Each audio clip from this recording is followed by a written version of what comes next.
Sesaat lagi Anda akan mendengarkan program Renungan Sahabat Seperjalanan bersama Pendeta Wendy Pratama. Selamat mendengarkan.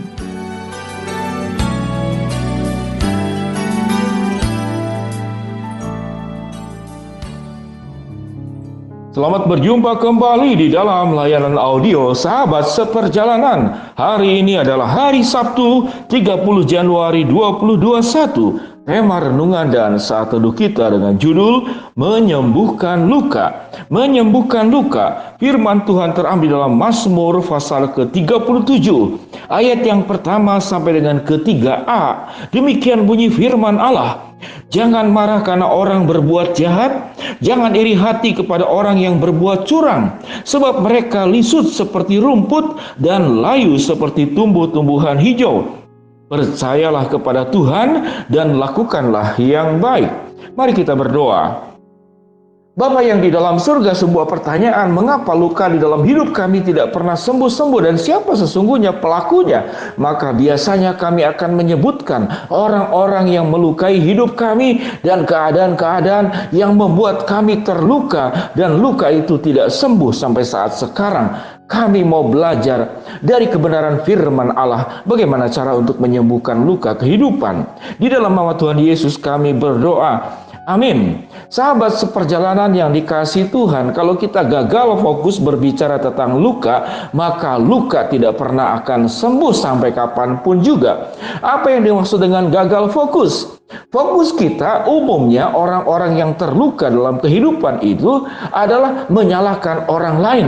Yang ada di dalam pikiran kita adalah nama-nama orang, wajah-wajah orang, ekspresinya, kata-katanya, perlakuannya yang begitu melukai kehidupan kita, yang terjadi saat sekarang atau bahkan yang sudah sekian lama, 10 tahun yang lalu, 20 tahun yang lalu, padahal sudah 20 tahun. Tetap engkau ingat dengan baik, dengan rinci, dan engkau tidak melupakannya.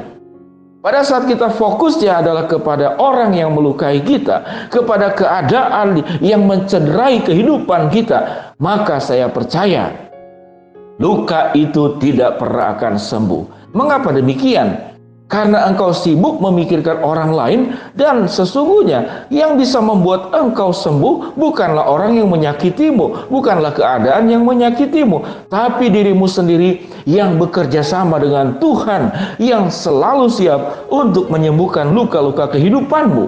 Mazmur 37 yang sudah kita baca tadi. Jangan marah kepada orang berbuat jahat. Bagaimana mungkin tidak marah kalau orang berbuat jahat kepada kita? Seyogianya kita marah. Mengapa ayat ini mengajarkan kita tidak boleh marah kepada orang yang berbuat jahat? Apakah kemudian dibiarkan orang jahat terus-menerus melakukan kejahatan? Tidak. Dua hal yang berbeda. Anda tidak marah kepada orang jahat dan membiarkan orang jahat terus-menerus melukai Anda. Itu tidak sama. Waktu kita jangan marah kepada orang berbuat jahat, bukan berarti kita membiarkan orang terus-menerus berbuat jahat kepada kita. Kita harus berjuang agar orang tersebut tidak berbuat jahat kepada kita. Lalu firman Tuhan katakan apa? Jangan iri hati kepada orang yang berbuat curang. Pernah kita mengalami pengalaman seperti demikian? Kita yang bekerja keras, kita yang berjerih payah, kita yang banting tulang, bangun pagi-pagi, tidur larut malam, bahkan mungkin tidak tidur. Orang yang tidak kerja, orang yang tidak berjerih payah, orang yang tidak berkorban, orang yang tidak mengeluarkan keringat, keuntungannya, keberhasilannya, dia yang mendapatkan. Lalu kita tidak mendapatkan apa-apa. Bagaimana mungkin kita tidak luka menghadapi situasi yang seperti demikian? Sahabat seperjalanan yang dikasihi Tuhan, tapi firman Allah itu ya, benar, dan amin. Sekalipun sulit untuk kita pahami, bagaimana mungkin kita tidak marah kepada orang yang berbuat jahat? Bagaimana mungkin kita tidak sakit hati dan iri hati? Kita yang berjerih payah, orang lain yang kemudian mendapatkannya karena kecurangannya. Firman Tuhan berkata, orang yang berbuat jahat, orang yang berbuat curang, apa yang firman Tuhan katakan? Mereka akan lisut seperti rumput dan layu seperti tumbuh-tumbuhan hijau. Ini kebenaran firman Allah.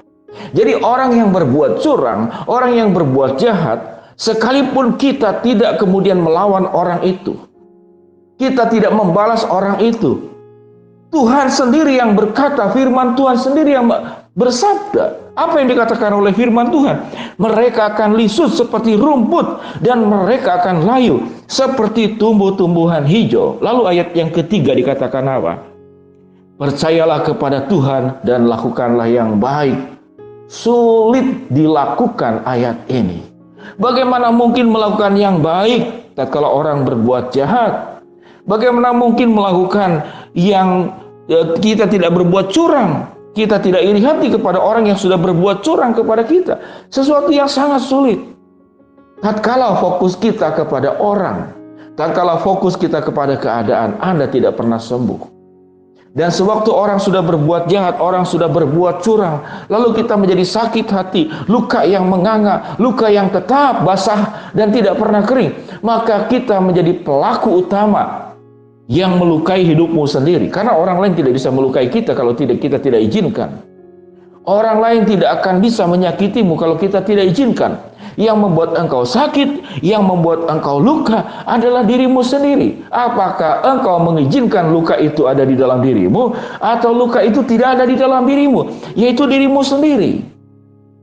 Sewaktu kita fokus kepada Allah, setiap kejahatan, setiap kecurangan, firman Tuhan berkata, orang-orang itu akan lisut seperti rumput dan layu seperti tumbuh-tumbuhan hijau. Tuhan sendiri yang akan membalaskan segala sesuatunya. Tuhan sendiri akan menegakkan keadilan atas hidupmu, sekalipun tanganmu tidak melakukan pembalasan, sekalipun engkau tidak melakukan perbuatan yang setimpal atas kejahatan yang dilakukan oleh orang lain, atas kecurangan yang dilakukan oleh orang lain. Namun Tuhan sendiri yang akan membuat rumput itu menjadi lisut dan tumbuh-tumbuhan hijau itu menjadi layu. Dan firman Tuhan berkata apa? Percayalah kepada Tuhan dan lakukanlah yang baik. Kalau firman Tuhan itu ya benar dan amin, lalu kita melakukannya dengan sebuah kerelaan, maka yang pertama kali diuntungkan adalah dirimu sendiri. Engkau tidak menyimpan luka hati, engkau tidak menyimpan panas hati, engkau tidak menyimpan segala macam amarah, dendam, ketidakpuasan. Memang sulit hal ini dilakukan. Pak Pendeta bicara gampang saja, tapi saya yang menghadapinya itu tidak mudah. Tidak mengatakan saya katakan itu mudah, tidak, memang sulit. Tetapi akan dimudahkan oleh Tuhan sewaktu engkau memberi dirimu untuk disembuhkan oleh Tuhan. Tuhan menyediakan obat yang terbaik, mujarab, dan tidak ada obat apapun dalam menyembuhkan luka-luka kehidupanmu. Namun tatkala obat itu yang sudah ada di tanganmu, engkau tidak telan, engkau tidak minum, dan obat itu tidak akan masuk ke dalam kehidupanmu, hanya engkau pegang. Tidak ada obat yang bisa menyembuhkan penyakit apapun yang hanya engkau pegang dan engkau genggam, namun mulutmu tidak terbuka, hatimu tidak terbuka. Biarlah engkau boleh menerima pengampunan Tuhan, maafnya Tuhan. Engkau dipulihkan oleh obatnya yang Tuhan, oleh kuasa darah Yesus. Engkau dipulihkan, dan engkau akan menjadi orang yang tetap bahagia.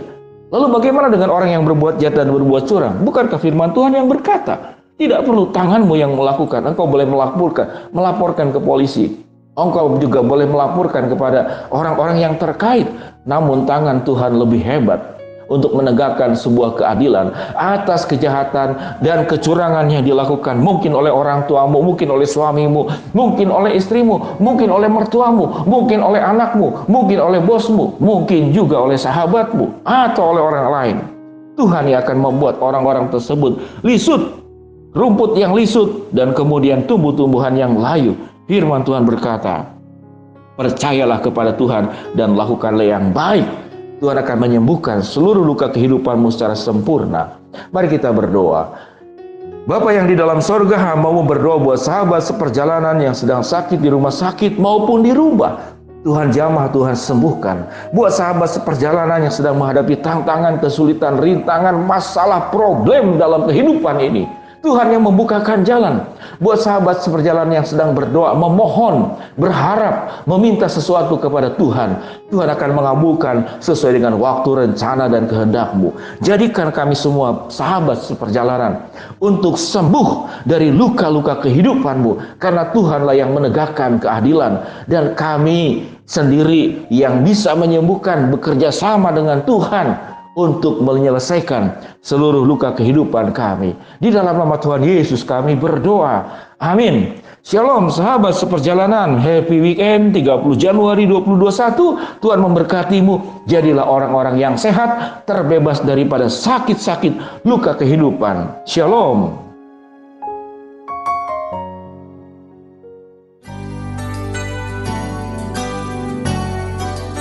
Anda baru saja mendengarkan program Renungan Sahabat Seperjalanan bersama Pendeta Wendy Pratama. Terima kasih atas perhatian Anda.